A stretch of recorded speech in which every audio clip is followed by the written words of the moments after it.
ગીર સોમનાથ જિલ્લાના નવનિયુક્ત પોલીસ અધિક્ષક જયદીપસિંહ જાડેજાએ આજે વિધિવત રીતે કાર્યભાર સંભાળ્યો છે।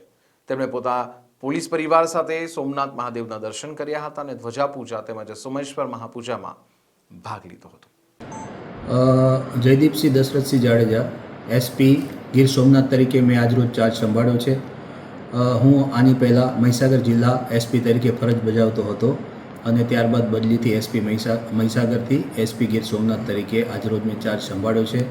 ગીર સોમનાથ જિલ્લામાં આપણું પુરાણ પ્રસિદ્ધ સોમનાથ મહાદેવનું પ્રથમ જ્યોતિર્લિંગ આવેલું છે।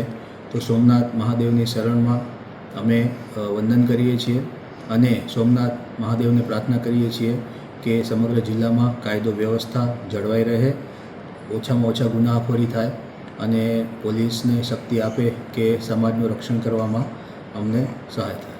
થેન્ક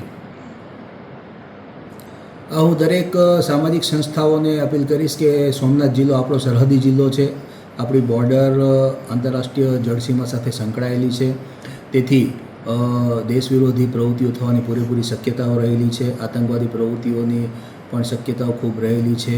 NDPS જેવા દ્રવ્યો પણ અહીંથી આપણા જેને કહી શકાય ખૂબ જ સોફ્ટ કોર્નર છે આ। તો તમામ સામાજિક સંસ્થાઓને હું એક અપીલ કરીશ, તમામ સમાજના લોકોને હું અપીલ કરીશ કે આપણે દરેક ભારતીય તરીકે રહીએ, કાયદો અને વ્યવસ્થાની જાળવણીમાં સહાયરૂપ થઈએ અને આપણે એક સૂત્રતામાં દેશને મજબૂત કરીએ। Thank you.